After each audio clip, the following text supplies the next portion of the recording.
नमस्कार दोस्तों, आप सभी का आपके अपने YouTube चैनल एग्ज़ाम नोट्स में बहुत बहुत स्वागत है। इस क्लास में हम लोकसभा और राज्यसभा के बारे में पढ़ने वाले हैं। हमारी जो पॉलिटी की क्लास चल रही थी उसमें हमने पिछले कई वीडियो अपलोड कर दिए हैं। अगर वो वीडियो नहीं देखे हैं तो आप उन्हें प्लेलिस्ट चेक करके ज़रूर देखें। और आपको बता दें कि हमारी इंडियन ज्योग्राफी की जो क्लासेज हैं वो कंप्लीट हो चुकी हैं।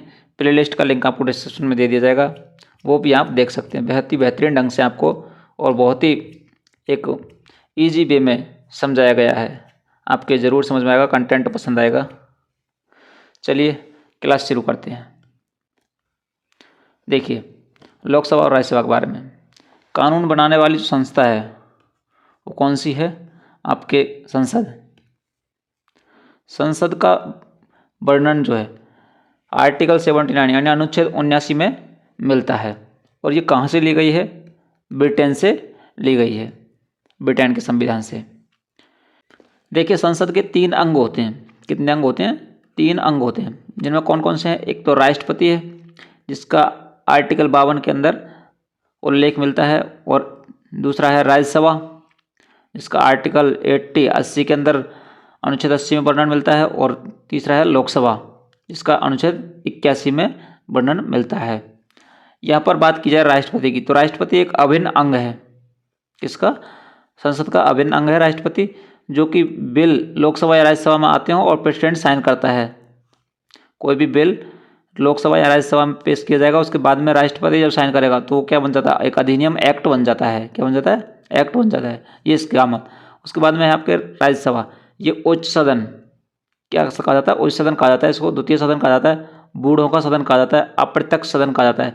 यानी ये इसके नाम और अलग नाम है। लोकसभा, ये संसद का निम्न सदन कहा जाता है इसको। क्या कहा जाता है? निम्न सदन, प्रथम सदन, लोकप्रिय सदन और प्रत्यक्ष सदन कहा जाता है। ये संसद और लोकसभा के राज्यसभा और लोकसभा के नाम है। ये आपको आर्टिकल जरूर ध्यान रखना है। अनुच्छेद राज्यसभा का वर्णन अनुच्छेद 80 में और लोकसभा का अनुच्छेद 81 में। आप इसको इस प्रकार याद रख सकते हैं। संसद 79, राज्यसभा 80 और लोकसभा 81।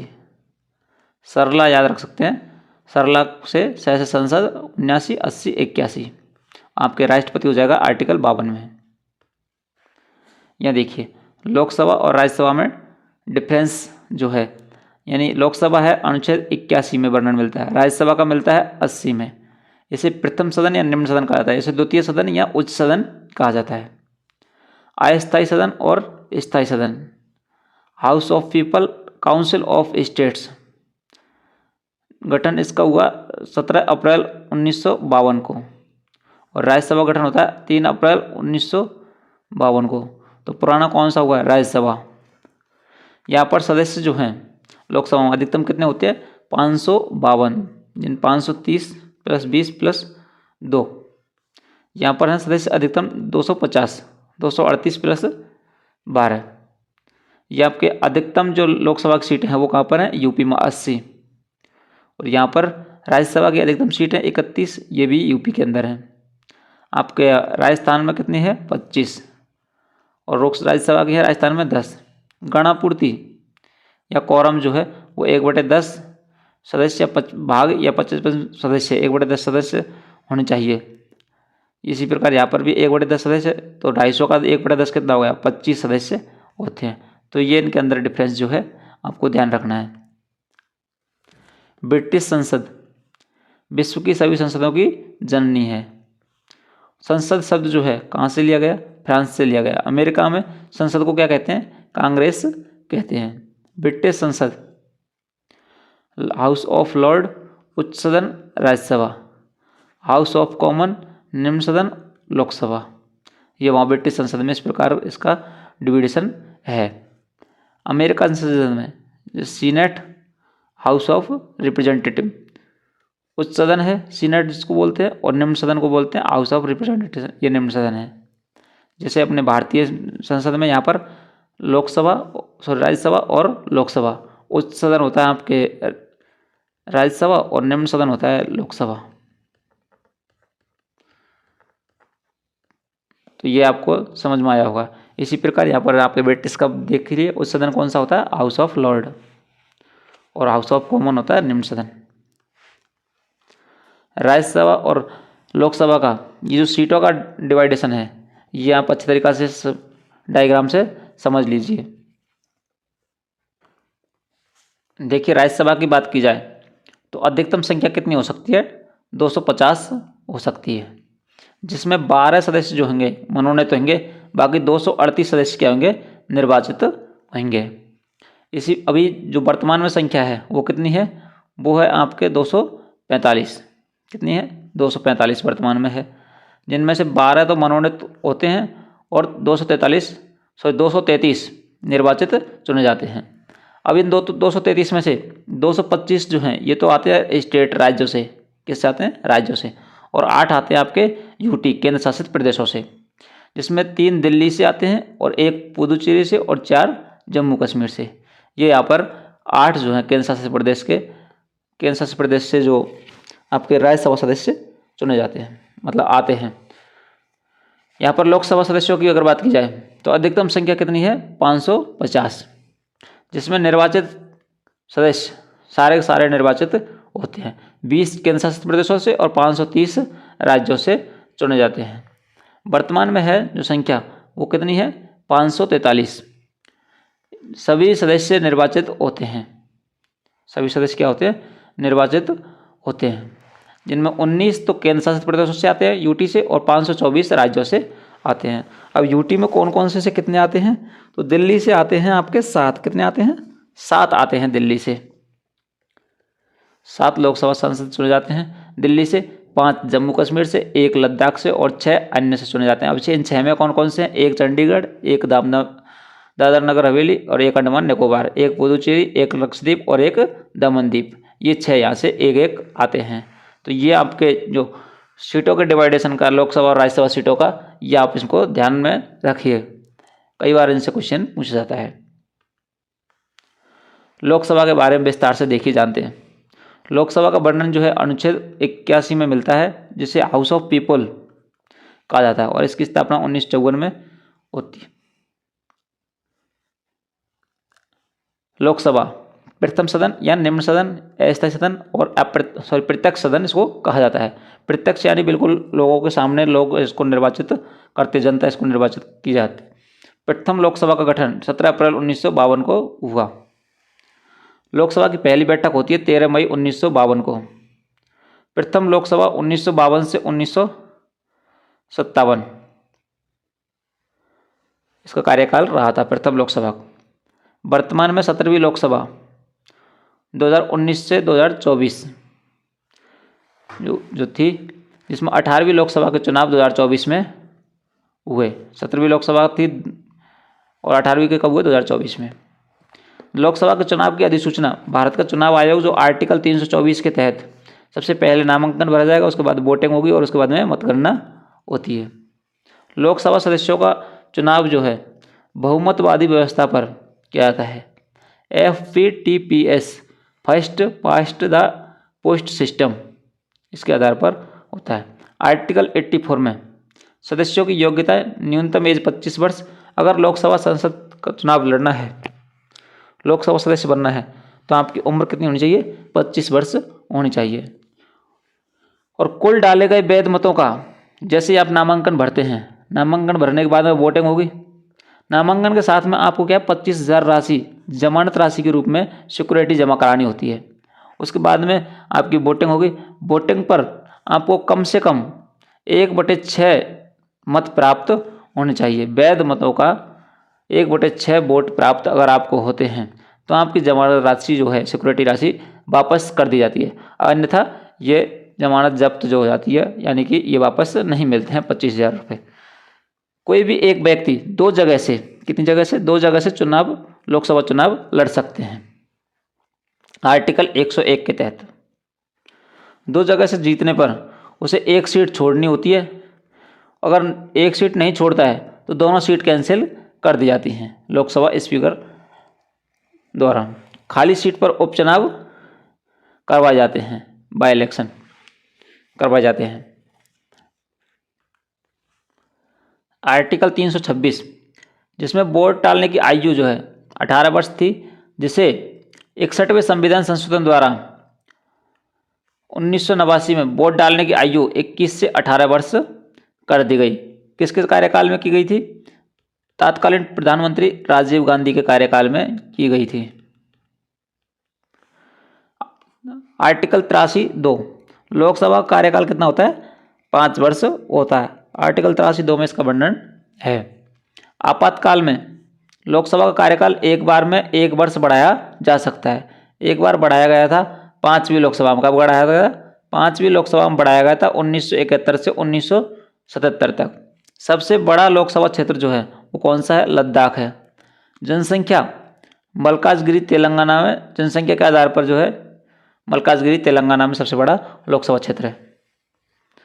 आर्टिकल 85(2)(b) राष्ट्रपति समय से पहले लोकसभा को भंग कर सकता है। कौन कर सकता है? राष्ट्रपति जो है लोकसभा को समय से पहले भंग कर सकते हैं। 42वें संविधान संशोधन 1976 लोकसभा का कार्यकाल बढ़ाकर 5 वर्ष से 6 वर्ष कर दिया गया था 1971 से 1977 वाली को, 5वीं लोकसभा को। 44वें संविधान संशोधन 1978 लोकसभा कार्यकाल घटाकर वापस 6 वर्ष से कितना किया गया था? 5 वर्ष किया गया था। आर्टिकल 103 कोरम यानी गणापूर्ति जो है कुल सदस्यों का 1/10 होना चाहिए। विपक्षी दल का कुल एक सदस्य का 1/10 होना चाहिए। कोरम आर्टिकल 104 में कोरम संख्या कम होने पर अगर 1/10 से कम है तो लोकसभा अध्यक्ष लोकसभा की बैठक स्थगित कर देगा। लोकसभा की बैठक जो है 1/10 सदस्य कम से कम होने पर ही होगी। अनिश्चित काल के लिए स्थगन, अगर अनिश्चित काल के लिए स्थगित की जाती है तो साइन डाई उसको किया जाता है। लोकसभा की पहली बैठक फर्स्ट मीटिंग ऑफ लोकसभा 500 सदस्यों ने भाग लिया था। कितने सदस्यों ने भाग लिया था पहली लोकसभा बैठक में? 500 सदस्यों ने।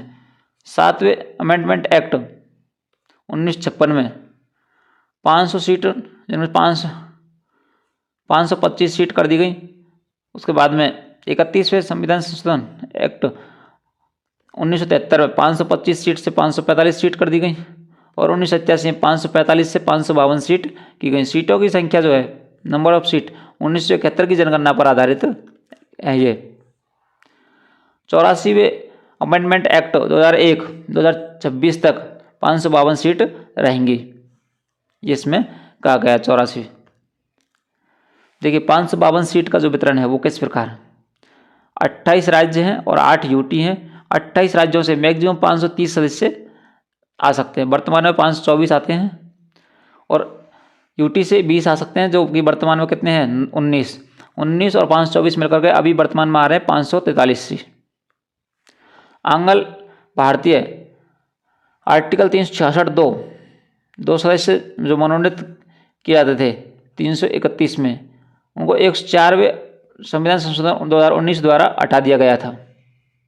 ये अब 2 सदस्य जो है मनोनीत नहीं किए जाते हैं। लोकसभा के अधिकारी जो होते हैं वो कौन कौन से होते हैं, इन्हें समझ लीजिए। एक तो होता है pro tem speaker, Lok Sabha speaker, Lok Sabha उपाध्यक्ष और जनरल सेक्रेटरी, लोकसभा महासचिव। लोकसभा महासचिव का वर्णन जो है आपको आर्टिकल 98 में मिलता है। लोकसभा अध्यक्ष और लोकसभा उपाध्यक्ष, स्पीकर और डिप्टी स्पीकर का वर्णन जो है आर्टिकल 93 अनुच्छेद 93 में मिलता है। अगर प्रोटेम स्पीकर की बात की जाए तो नवनिर्वाचित लोकसभा में वरिष्ठ सदस्य जो होगा, senior member, newly elected Lok Sabha जो होगा वो नव नियुक्ति और शपथ राष्ट्रपति इनको करवाएगा। इनकी नियुक्ति और इनको शपथ कौन दिलाएगा? राष्ट्रपति दिलाएगा।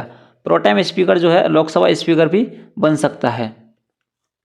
पहले प्रोटेम स्पीकर गणेश वासुदेव मावलंकर थे, जो पहले लोकसभा अध्यक्ष भी बने। इनका कार्य क्या क्या होते हैं? फंक्शन जो है नए सदस्यों को शपथ दिलाना, लोकसभा स्पीकर के सभी कार्य और लोकसभा स्पीकर के आने के बाद पद इनका समाप्त हो जाता है। आर्टिकल 93 लोकसभा अध्यक्ष जो है स्पीकर जिसे बोला जाता है। लोकसभा अध्यक्ष के चुनाव की तारीख की घोषणा राष्ट्रपति करता है। कौन करता है? राष्ट्रपति। लोकसभा अध्यक्ष का चुनाव लोकसभा के सदस्यों द्वारा जो लोकसभा अध्यक्ष का चुनाव है सत्ताधारी दल का नेता करता है लोकसभा सदस्यों के द्वारा। लोकसभा का सदस्य होता है और ब्रिटेन में ये लोकसभा का सदस्य नहीं होता है। लोकसभा अध्यक्ष होने की शपथ नहीं लेता, सदस्य की शपथ लेता है। लोकसभा अध्यक्ष जो होगा वो अध्यक्ष होने की शपथ नहीं लेगा, वो किसकी शपथ लेगा? लोकसभा सदस्य होने की शपथ लेता है, ना ये आपके एज ए मेंबर शपथ लेता है, ना कि स्पीकर। आर्टिकल 94(2)(b) यानी अनुच्छेद 394(2)(b) इस्तीफा जो देता है किसको देगा? ये उपाध्यक्ष को देगा। अध्यक्ष अपना इस्तीफा उपाध्यक्ष को सौंपेगा। जब लोकसभा अध्यक्ष और उपाध्यक्ष दोनों अनुपस्थित होंगे, absence of speaker and deputy speaker of Lok Sabha, Lok Sabha के इस स्पीकर और डिप्टी स्पीकर जब एब्सेंस रहेंगे तो उस टाइम पर ये लोकसभा अध्यक्ष जो है 10 सदस्यों का पैनल का गठन करता है। उसमें वरिष्ठ सदस्य है वो इसका पद संभालते हैं। लोकसभा अध्यक्ष की शक्तियां जो होती हैं वो क्या होती हैं? कोई विधेयक, कोई बिल जो है वो धन विधेयक मनी बिल है या नहीं, इसकी घोषणा कौन करेगा? लोकसभा अध्यक्ष करेगा। आर्टिकल 110 के तहत इसमें वर्णन है। दल बदल के आधार पर चुनाव आयोग की सिफारिश पर किसी सदस्य को आयोग घोषित करना, ये भी लोकसभा स्पीकर करेगा। लोकसभा स्पीकर लोकसभा अध्यक्ष का ये अंतिम निर्णय नहीं है, इसके खिलाफ सुप्रीम कोर्ट जा सकते हैं। अगर कोई किसी सदस्य को लोकसभा स्पीकर आयोग घोषित करता है तो ये उसका अंतिम निर्णय नहीं होगा, वो इसके खिलाफ क्या जा सकता है? सुप्रीम कोर्ट जा सकता है। गुप्त बैठक बुलाना कौन बुलाएगा? सदन के नेता पीएम के कहने पर, नेता के कहने पर लोकसभा अध्यक्ष गुप्त बैठक बुला सकता है। कोई लोकसभा सदस्य 60 दिन बिना सूचना दिए अनुपस्थित रहता है तो उसकी सदस्यता समाप्त हो जाएगी। लोकसभा सदन की समस्त कार्रवाई लोकसभा स्पीकर के नाम से होती है। लोकसभा भंग होने पर लोकसभा स्पीकर इस्तीफा नहीं देता है। आर्टिकल 101 निर्णायक मत देता है बराबरी की स्थिति में। अभी तक किसी ने ऐसा नहीं किया है। आर्टिकल 118 लोकसभा स्पीकर संयुक्त अधिवेशन का अध्यक्ष, संयुक्त अधिवेशन का अध्यक्ष होता है। जॉइंट मीटिंग जो बुलाई जाती है उसका अध्यक्ष होता है लोकसभा स्पीकर। आर्टिकल 108 संयुक्त अधिवेशन राष्ट्रपति बुलाता है साधारण विधेयक पर, ना कि मनी बिल पर। मनी बिल पर कोई संयुक्त अधिवेशन नहीं बुलाया जा सकता। और इसको कौन बुलाता है?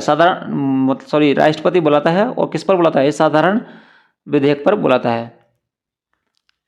देखिए संयुक्त अधिवेशन ये कहाँ से लिया गया है?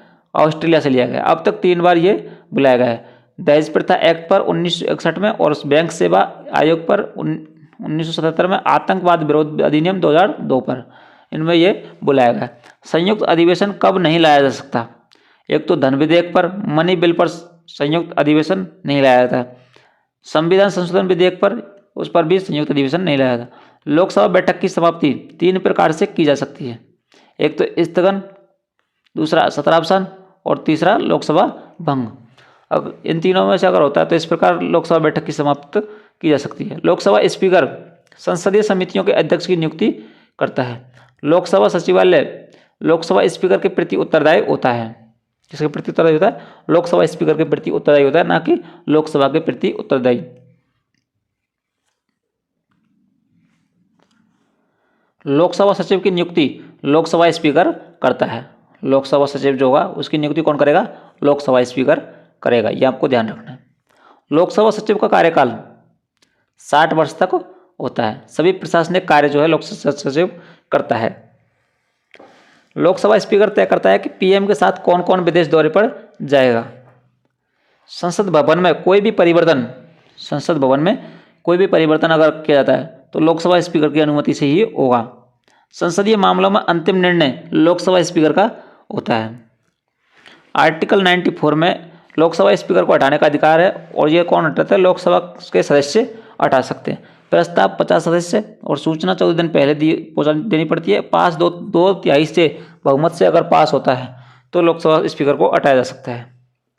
आर्टिकल 92 में लिखा गया है कि लोकसभा स्पीकर को हटाया जाना विचाराधीन हो और लोकसभा स्पीकर पीठासीन अधिकारी नहीं रहता, लोकसभा का सदस्य रहता है। अगर लोकसभा स्पीकर को हटाए जाने के बारे में विचाराधीन यानी प्रक्रिया चल रही हो तो लोकसभा स्पीकर जो पीठासीन अधिकारी नहीं रहता है, वो लोकसभा का सदस्य रहता है सिर्फ। पहले लोकसभा स्पीकर गणेश वासुदेव मावलंकर जीवी मावलंकर थे और के खिलाफ अविश्वास प्रस्ताव पास नहीं हुआ था, लाया गया था लेकिन ये क्या हुआ था, पास नहीं हुआ था। आर्टिकल 95 में लोकसभा उपाध्यक्ष लोकसभा अध्यक्ष के रूप में कार्य करता है। आर्टिकल 95 में लिखा गया है कि लोकसभा उपाध्यक्ष जो है लोकसभा अध्यक्ष के रूप में कार्य करेगा।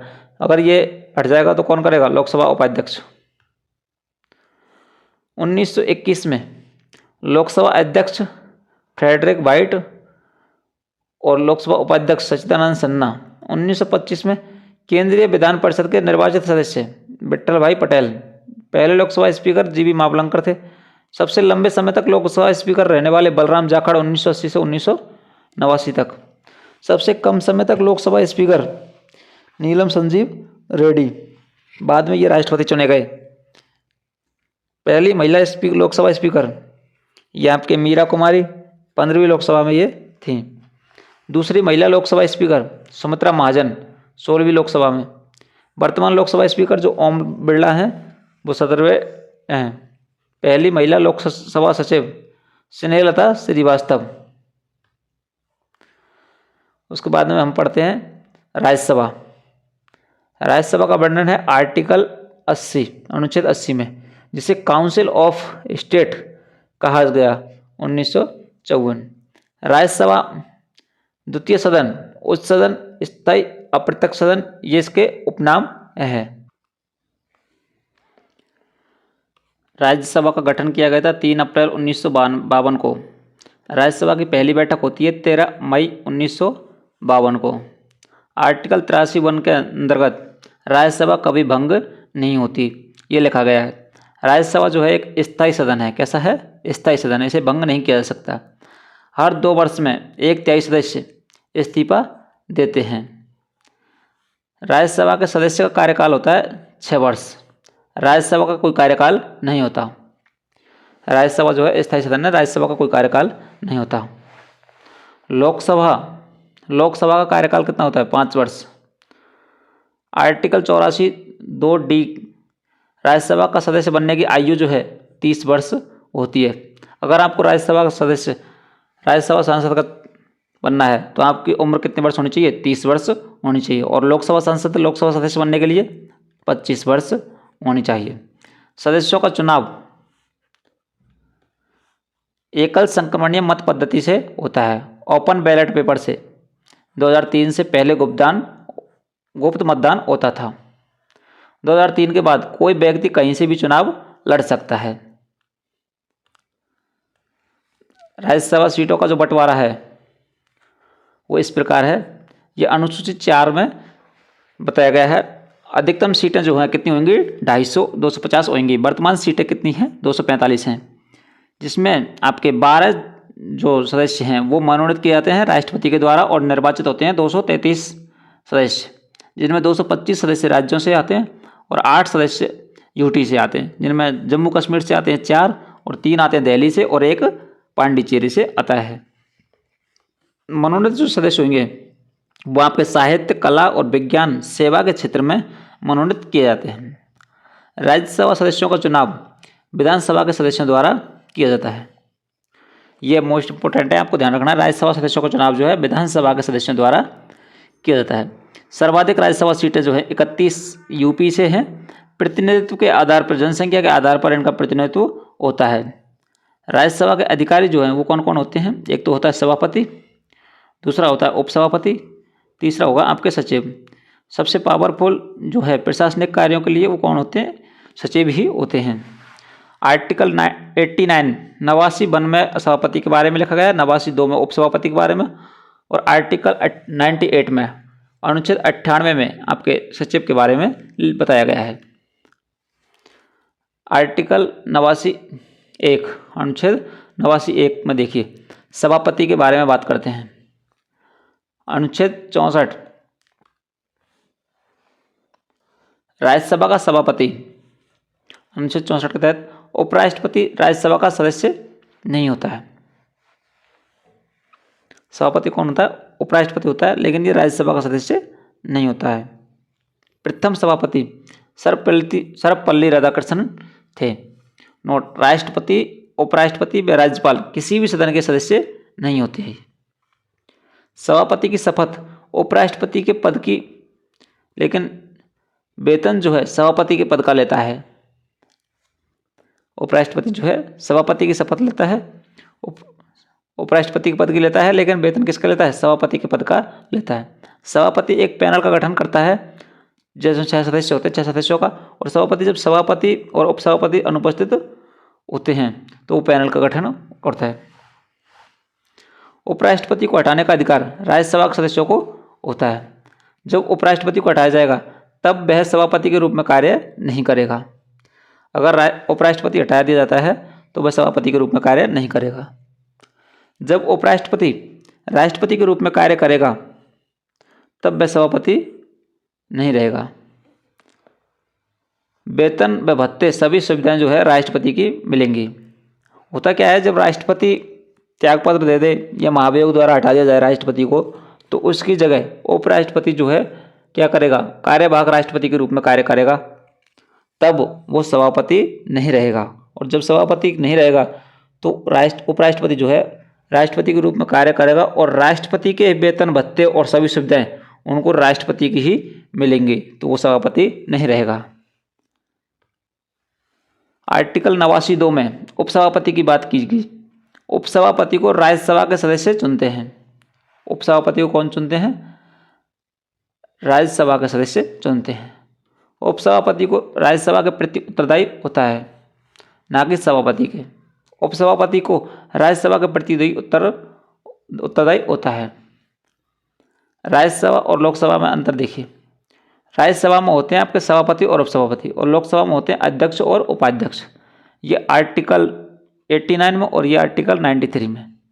उपसभापति को हटाया जाना, अध्यक्ष या उपाध्यक्ष को हटाया जाना, 94 में है और इधर 90 में है। सभापति के रूप में उपसभापति या अन्य कार्य करता है, इधर अध्यक्ष के रूप में उपाध्यक्ष या अन्य कार्य करता है। ये आर्टिकल 95 लिखा गया है, इधर 91 में लिखा गया है।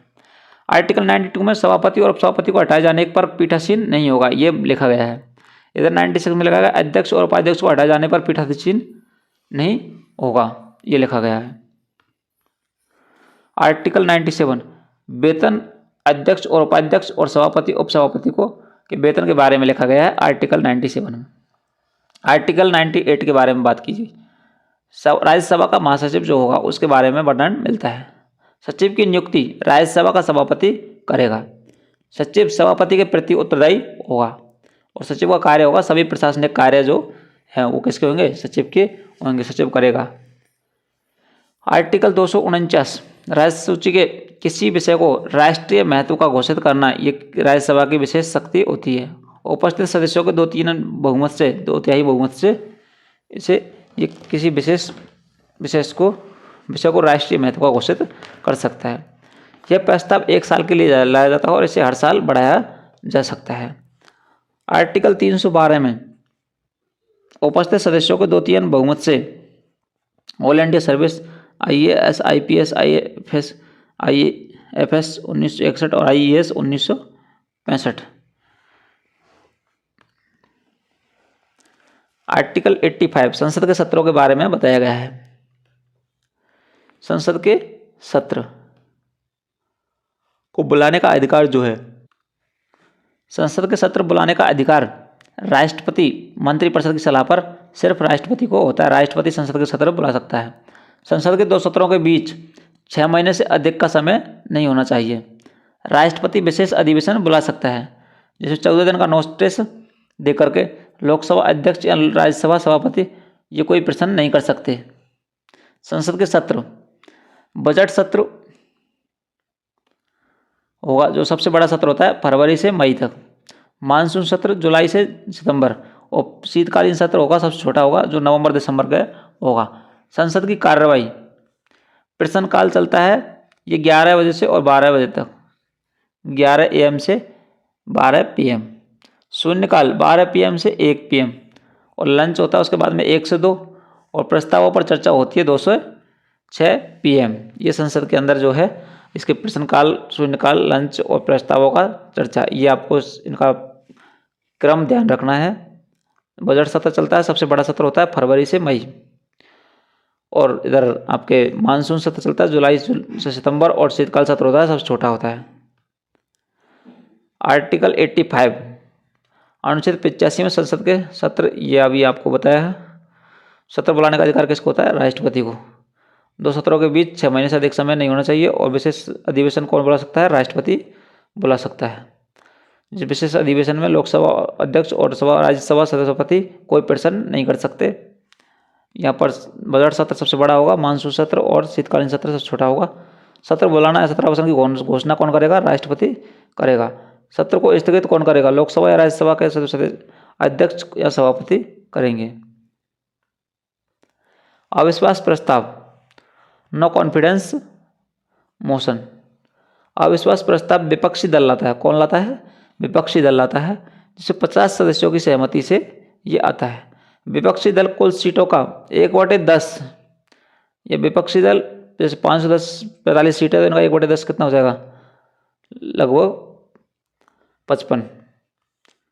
अगर अविश्वास प्रस्ताव पास हो जाता है 1/10 से, तो मंत्रिपरिषद इस्तीफा देना होगा मंत्रिपरिषद को, और लोकसभा भंग हो जाएगी। लेकिन ऐसा होता नहीं है। एक अविश्वास प्रस्ताव दूसरे अविश्वास प्रस्ताव के बीच 6 महीने का समय होना चाहिए। सबसे पहले अविश्वास प्रस्ताव 1963 में आया, JB कृपलानी जी के खिलाफ जवाहरलाल नेहरू के विरुद्ध। JB कृपलानी लिखे आए थे जवाहरलाल नेहरू के विरुद्ध। सबसे ज़्यादा अविश्वास प्रस्ताव 15 बार इंदिरा गांधी के विरुद्ध आए थे। मोदी जी के विरुद्ध 2 बार आए। अब तक कुल 28 बार अविश्वास प्रस्ताव आए हैं, लेकिन ये सक्सेस नहीं हुए। विश्वास प्रस्ताव, कॉन्फिडेंस मोशन। विश्वास प्रस्ताव सत्ताधारी दल के लेके आते हैं लोकसभा में। BP सिंह, चरण सिंह, चंद्रशेखर, अटल बिहारी वाजपेयी, ये लोग पास नहीं कर पाए थे। निंदा प्रस्ताव, अगर कोई मंत्री अपना कार्य सही से ना करे तो विपक्षी दल इस प्रस्ताव को लाता है। अगर प्रस्ताव पास होता है तो मंत्री या मंत्रिपरिषद को इस्तीफा देना होगा और तुरंत बाद विश्वास प्रस्ताव लाना होगा। विशेषाधिकार प्रस्ताव, अगर कोई मंत्री सही तथ्य पेश नहीं करता है तो उसके विरुद्ध ये प्रस्ताव लाया जाता है। जैसे रक्षा मंत्री राफेल पर सही जानकारी नहीं दे तो उसके खिलाफ ये विशेषाधिकार प्रस्ताव लाया जा सकता है।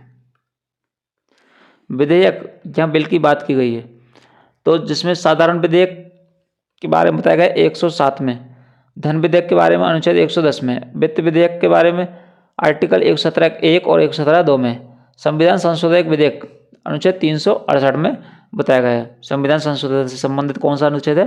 अनुच्छेद 368।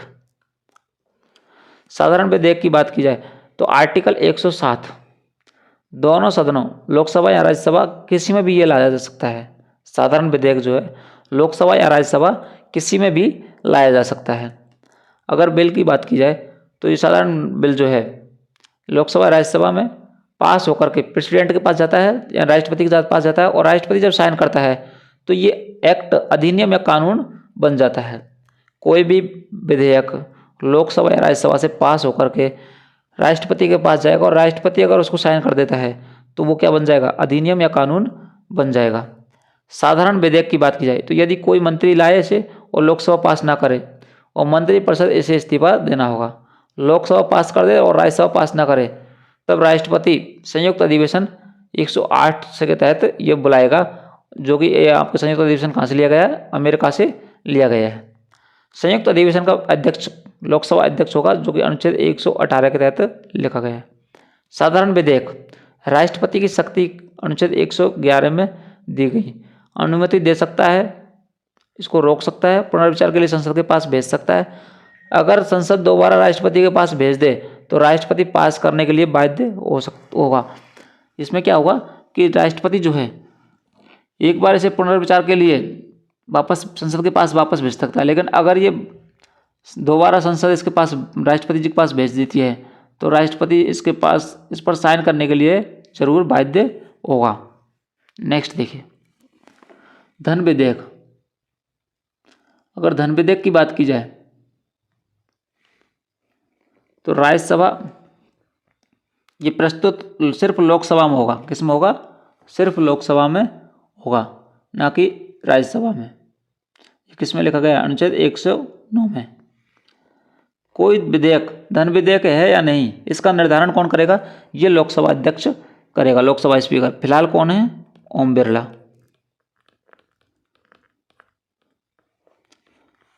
कोई भी विधेयक धन विधेयक है नहीं, तो इसका निर्धारण लोकसभा अध्यक्ष करेंगे। धन विधेयक किस पर होता है? टैक्स लगाना, कर लगाना, बढ़ाना, घटाना, खत्म करना, भारत की संचित निधि, आकस्मिकता निधि में जो भी परिवर्तन हो, जुर्माना, लाइसेंस या स्थायीकरण, इन पर जो है धन विधेयक लाया जाता है। राज्यसभा धन विधेयक को मात्र 14 दिन तक रोक सकती है। ये लोकसभा में प्रस्तुत होगा, उसके बाद में राज्यसभा में जाएगा, और राज्यसभा इसको मात्र 14 दिन तक रोक सकती है, लेकिन अस्वीकार नहीं कर सकती। धन विधेयक पर संयुक्त अधिवेशन नहीं बुलाया जाता। मनी बिल पर क्या हुआ? संयुक्त अधिवेशन, जॉइंट मीटिंग नहीं बुलाई जाती। यदि धन विधेयक कोई मंत्री पेश करता है और लोकसभा से पास ना हो, तो मंत्रिपरिषद इस्तीफा दे देता है। धन विधेयक को राष्ट्रपति की पूर्व अनुमति से ही लोकसभा में पेश किया जाता है। लोकसभा में पेश करने से पहले इस पर धन विधेयक के बारे में राष्ट्रपति की पूर्व अनुमति लेनी पड़ती है। धन विधेयक को राष्ट्रपति पुनर्विचार के लिए नहीं भेज सकता। वित्त विधेयक, फाइनेंस बिल की बात कीजिए। देखिए, विकासात्मक कार्यों पर किए गए खर्चे जो होंगे उन पर वित्त विधेयक लाया जाएगा। सभी धन विधेयक वित्त विधेयक होते हैं। सभी धन विधेयक क्या होगा? वित्त विधेयक होते हैं। देखिए, बाहर से अंदर की ओर आ रहा है, यानी छोटा है धन विधेयक, तो वित्त विधेयक जो है, सभी धन विधेयक जो है वित्त विधेयक होंगे, लेकिन सभी वित्त विधेयक धन विधेयक नहीं होंगे। सभी वित्त विधेयक धन विधेयक नहीं होंगे। आप रीजनिंग में पढ़ते होंगे इस प्रकार से। तो इसका जो वेन डायग्राम बनेगा वो किस प्रकार का बनेगा? ये इस प्रकार का बनेगा। सभी धन विधेयक वित्त विधेयक हैं, तो धन विधेयक वाला गोला बड़े गोले में आएगा, वित्त विधेयक के अंदर आएगा, और लेकिन वित्त विधेयक धन विधेयक नहीं है। तो ये आपके इस प्रकार बनेगा, आपको ध्यान रखना है। अनुच्छेद वित्त विधेयक के बारे में अनुच्छेद 117(1) और 117(2) में बताया गया है। अनुच्छेद 117(1) में बताया गया कि पेश ये सिर्फ लोकसभा में पेश होगा राष्ट्रपति की अनुमति से, और राष्ट्रपति संयुक्त अधिवेशन बुला सकता है इस पर। बाकी सब बातें साधारण विधेयक के जैसी होती हैं इसके अंदर। और ये 102 में बताया गया, अनुच्छेद 117(2) में बताया गया कि पेश जो है साधारण विधेयक की तरह लोकसभा या राज्यसभा में हो सकता है, और राष्ट्रपति संयुक्त अधिवेशन नहीं बुला सकता। कोई भी सदन मना भी कर सकता है। ये दोनों में अलग अलग लिखा गया है। संयुक्त अधिवेशन अब तक 3 बार बुलाया गया है: दहेज एक्ट 1961 और बैंकिंग सुधार 1978 और पोटा अधिनियम 2002। इन तीनों पर ये संयुक्त अधिवेशन अब तक 3 बार बुलाया गया है।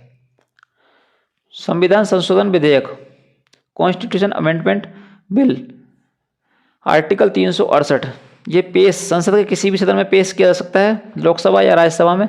दोनों सदनों से पास होना जरूरी है। क्या हुआ? चाहे भले पहले लोकसभा में पेश किया जाए तो उसके बाद राज्यसभा में, लेकिन ये दोनों सदनों से पास होना जरूरी है। राष्ट्रपति इसे पास करने के लिए बाध्य है। अगर इन दोनों सदनों से पास हो जाता है तो राष्ट्रपति को पास करना होगा, और राष्ट्रपति संयुक्त अधिवेशन इसके बारे में नहीं बुलाएगा। भारत की निधियां, फंड्स ऑफ इंडिया, इनके बारे में देखिए। जो पैसा दिया जाता है, वेतन भत्ते दिए जाते हैं, वो कौन सी निधि के तहत दिए जाते हैं? भारत की संचित निधि, दूसरी है लोक लेखा निधि, पब्लिक अकाउंट, एक तो है consolidated fund of India, Bharat की संचित निधि, दूसरा है पब्लिक अकाउंट, लोक लेखा, भारत की आकस्मिकता निधि, कंटीजेंसी फंड ऑफ इंडिया। तो संचित निधि के बारे में बताया गया आर्टिकल अनुच्छेद 266(1) में, संसद के नियंत्रण में होती है ये। दूसरा है आपके आर्टिकल 266(2), प्रधानमंत्री के नियंत्रण में होती है पब्लिक अकाउंट, लोक लेखा। और तीसरा है आर्टिकल 267, अनुच्छेद 267, राष्ट्रपति का नियंत्रण आपातकालीन निधि, ये आकस्मिकता निधि जो इस पर राष्ट्रपति का कंट्रोल होता है। अब याद देखिए, तीनों में जो डिफरेंस है वो क्या है? भारत की संचित निधि जो है उस पर निधि कंट्रोल किसका होगा? ये होगा आपके संसद का नियंत्रण होगा। लोक लेखा पर भारत सरकार का नियंत्रण होगा, और आकस्मिकता निधि जो होगी उस पर होगा, आपातकालीन निधि पर राष्ट्रपति का कंट्रोल होगा। संचित निधि में जो पैसा होगा वो किसका होगा? राष्ट्र का धन होगा। इसमें पैसा पीएफ, एलआईसी, एनपीएस, बैंक में जमा पैसा जो होगा वो लोक लेखा में होगा। और इमरजेंसी फंड, आकस्मिकता जो है इसमें इमरजेंसी फंड होगा, इसमें पैसा संचित निधि से आता है। भारत सरकार को प्राप्त होने वाली आय, आरबीआई में जमा पैसा, जीएसटी का पैसा निकालना, बजट, पहले बजट आता है, फिर आकलन करना, फिर विनियोग विधेयक, एप्रोप्रिएट बिल लाया जाता है, जब तब पैसा निकलता है। और इसमें तो ये हो गया आपके, इसमें धन राष्ट्रपति की अनुमति से निकाला जाता है, आकस्मिकता निधि से। आपातकाल स्थिति में या अचानक बाढ़, भूकंप, कोरोना, ऐसी कंडीशन में इसमें से इमरजेंसी फंड में से निकाला जाता है। अब देखिए आपके लोकसभा और राज्यसभा से संबंधित एमसीक्यू क्वेश्चन देखने वाले हैं।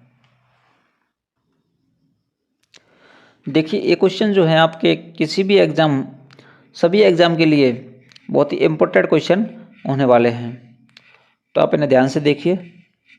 निम्नलिखित में कौन सा प्रस्ताव सहायक प्रस्तावों की श्रेणी में नहीं आता है? तो इसका आंसर हो जाएगा आपके स्थापन प्रस्ताव। अनुच्छेद 249 में संसद को राज्य सूची के किन मामलों के संबंध में कानून बनाने का अधिकार है? तो राष्ट्र हित के संबंधित। नेक्स्ट है, निम्नलिखित में से कौन किसी विधेयक को धन विधेयक के रूप में प्रमाणित करता है? तो इसका जो प्रमाणित करेगा, यानी कि कौन जिसको घोषित करेगा कि ये मनी बिल है या नहीं, धन विधेयक है या नहीं, तो इसका लोकसभा अध्यक्ष इसको बताएगा। नेक्स्ट, संसद के दोनों सदनों के किसी भी सदन के सदस्यों की अयोग्यता की निर्धारित की गई है, तो अनुच्छेद 105 से संबंधित है। तो इसका आंसर हो जाएगा आपके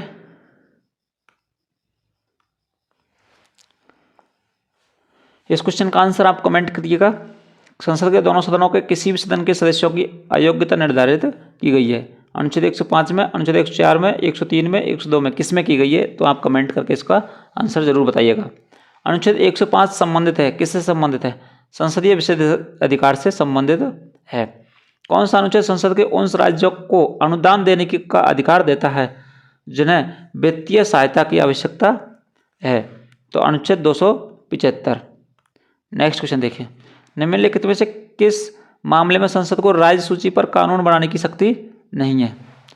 तो सार्वजनिक हित में यदि राज्यसभा द्वारा ऐसा कोई घोषित किया गया हो तो उस पर कानून बनाने की शक्ति नहीं है। राज्यसभा के संबंध में त्रुटिपूर्ण कथन को पहचानिए, इसमें से कौन सा त्रुटिपूर्ण कथन है? तो इसका आंसर हो जाएगा आपके ऑप्शन है, डॉक्टर एस राधाकृष्णन राज्यसभा के एकमात्र सभापति हैं जो लगातार 2 कार्यकाल पद पर रहे, तो ये त्रुटिपूर्ण कथन है। प्रथम संविधान संशोधन के लिए राज्यसभा का अनुसमर्थन नहीं लिया गया। वर्तमान में संघ राज्य क्षेत्रों में से 8 सदस्य राज्यसभा से में निर्वाचित होते हैं। 3 अवसरों पर राज्यसभा और लोकसभा की संयुक्त बैठक आयोजित हुई है। नेक्स्ट देखिए, निम्नलिखित में से कौन सा विकल्प सही नहीं है? सामूहिक उत्तरदायित्व अनुच्छेद 75(3) ये सही है। मंत्रियों की नियुक्ति 75(1) के तहत ये भी सही है। व्यक्तिगत जिम्मेदारी अनुच्छेद 75(2) ये भी सही है। किसी मंत्री को पद की शपथ अनुच्छेद 75(5) ये गलत है। नेक्स्ट देखिए, लोकसभा का नेता कौन होता है? प्रधानमंत्री होता है, सत्ताधारी दल का नेता। राज्यसभा में सीट के मामले में चुने जाने वाले व्यक्ति की न्यूनतम आयु राज्यसभा के लिए 30 वर्ष होगी। निम्नलिखित में से किस अनुच्छेद में यह उल्लेख किया गया है कि जब लोकसभा सत्र में नहीं है तब राज्य की संचित निधि में से व्यय के लिए संसद की मंजूरी लंबित रहने तक ऐसे व्यय को प्राधिकृत करने की राष्ट्रपति को क्षमता होगी? यह अनुच्छेद 75(1) में बताया गया है। देखिए यहाँ पर आपको बताना है कि लोकसभा के लिए, लोकसभा सीट के लिए मिनिमम जो एज है वो कितनी होगी। निम्नलिखित संविधान के निम्नांकित में से किस प्रावधान के अंतर्गत भारतीय संविधान को नया राज्य बनाने का अधिकार है? तो अनुच्छेद 2 के तहत। निम्नांकित में से कौन लोकसभा द्वारा पारित धन विधेयक को एक प्रति राज्यसभा को भेजते समय पृष्ठांकित करता है? तो लोकसभा का अध्यक्ष करता है। राज्यसभा के सदस्यों को कौन नामित करता है? राष्ट्रपति। राज्यसभा के सदस्यों को कौन निर्वाचित करता है? तो राज्य विधानसभाओं के निर्वाचित सदस्य जो है राज्यसभा के सदस्यों को निर्वाचित करते हैं। राज्यसभा का कार्यकाल कितना होता है? तो इसे भंग नहीं किया जा सकता, ये स्थायी सदन होता है। अगर राज्यसभा सदस्य का कार्यकाल की अगर बात की जाए तो आप इसका कमेंट करके आंसर बताइए, राज्यसभा सदस्य का कार्यकाल कितना होता है? राज्यसभा के सदस्यों की अधिकतम संख्या कितनी हो सकती है? 250। संसद राज्य सूची के विषय पर किस अनुच्छेद के तहत कानून बना सकती है? अनुच्छेद 249। भारत के संविधान में अपनाई गई वेस्टमिंस्टर प्रणाली का संबंध है संसदीय प्रणाली से। निम्नलिखित में से कौन अधिकतम समय के लिए लोकसभा के अध्यक्ष के रूप में रहे हैं? बलराम जाखड़। निम्न में से कौन सा अनुच्छेद उसी अवस्था में प्रभावी होगा जब लोकसभा भंग ना हो अथवा उसका सत्रावसान ना हुआ हो? अनुच्छेद 75(3). भारत के नए संसद भवन के वास्तुकार कौन है? बिमल पटेल। Option D. भारतीय संविधान की संघात्मक प्रणाली किस देश के संविधान से ग्रहण की गई है? तो कनाडा से ग्रहण की गई। भारत के संविधान में संशोधन करने की शक्ति किसे प्राप्त है? संसद को। किन दो राज्यों की लोकसभा निर्वाचन क्षेत्रों की संख्या समान है? आंध्र प्रदेश और राजस्थान। राज्यसभा के सभापति की नियुक्ति कौन करता है? उपराष्ट्रपति। राज्यसभा का सभापति सभापति होता है। राज्यसभा को भंग करने का अधिकार किसे होता है? उपयुक्त में से कोई नहीं, क्योंकि राज्यसभा को भंग नहीं किया जा सकता, लोकसभा को भंग किया जा सकता है। लोकसभा को भंग किया जा सकता है।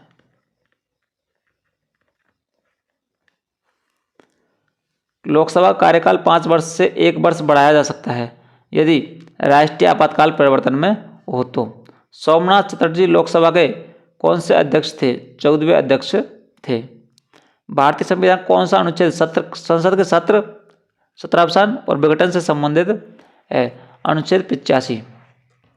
लोकसभा का अध्यक्ष अपना त्यागपत्र किसे सौंपता है? तो यह उपाध्यक्ष को सौंपता है। किसको सौंपता है? उपाध्यक्ष को। भारतीय संसद का गठन भारत के संविधान के किस अनुच्छेद के अंतर्गत किया गया है? अनुच्छेद 79। यह आपको बताना है कि जो राष्ट्रपति है, कौन? राष्ट्रपति, प्रेसिडेंट, ये अपना त्यागपत्र कैसे सौंपता है? कमेंट करके जरूर बताएं। नेक्स्ट देखिए, लोकसभा में सरकारी दल का नेता, सरकारी दल का मुख्य सचेतक कौन होता है? संसदीय कार्य मंत्री। संसद के संयुक्त अधिवेशन की अध्यक्षता कौन करता है? लोकसभा अध्यक्ष करता है। संयुक्त अधिवेशन बुलाता कौन है? यह आप कमेंट बॉक्स में कमेंट करके बताएं। बजट सर्वप्रथम प्रस्तुत किया जाता है लोकसभा में। लोकसभा राष्ट्रपति उपराष्ट्रपति का कार्यकाल कितना होता है? 5 वर्ष होता है। और राज्यसभा का कितना होता है? ये आप कमेंट करके जरूर बताएं। कोई व्यक्ति संसद के किसी भी सदन का सदस्य हुए बिना कितने दिन तक मंत्री रह सकता है? 6 माह तक रह सकता है। किसी शासन प्रणाली में कार्यपालिका विधायक के प्रति उत्तरदायी होती है? संसदीय सरकार में। भारत की विदेश नीति में पड़ोस पहले की नीति किसने प्रारंभ की थी? नरेंद्र मोदी ने। भारतीय संघात्मक व्यवस्था का प्रमुख विशेषता है शक्तियों का विभाजन। संविधान का अनुच्छेद 87 ऐसा डैश उदाहरण प्रदान करता है जब राष्ट्रीय संसद के दोनों सदनों को विशेष रूप से संबोधित करता हो। 2 उदाहरण प्रदान करता है। भारतीय संविधान द्वारा लोकसभा की अधिकतम सदस्यता संख्या कितनी निर्धारित की गई है? 552 की गई है। लोकसभा के पहले अध्यक्ष कौन थे? जीबी मावलंकर, गणेश वासुदेव मावलंकर। भारत सरकार द्वारा मानव संसाधन विकास मंत्रालय की स्थापना किस वर्ष की गई थी? 1985 में की गई थी। ये एक बहुत ही बेहतरीन क्लास थी। उम्मीद है आपको पसंद आई होगी। अच्छी लगी हो तो क्लास को लाइक कीजिए और अपने दोस्तों के साथ शेयर कीजिए। चैनल पर नए हो तो चैनल को सब्सक्राइब करके बेल आइकन को प्रेस करके ऑल पर क्लिक कर लीजिए, जिससे आपको हमारे हर वीडियो का नोटिफिकेशन प्राप्त हो सके। और पीडीएफ के लिए आप हमारे टेलीग्राम चैनल एग्जाम नोट्स को ज्वाइन कर लीजिए, जिसका लिंक आपको डिस्क्रिप्शन में मिल जाएगा। वहाँ पर आपको फ्री ऑफ कॉस्ट PDF उपलब्ध करवा दी जाएगी। और साथ ही आप कमेंट जरूर किया करें, जिससे हमें एक मोटिवेशन मिले। और कोई भी अगर वीडियो में गलती हो तो उसके बारे में भी कमेंट करें, जिससे हम अपने आप में एक सुधार कर पाएँ।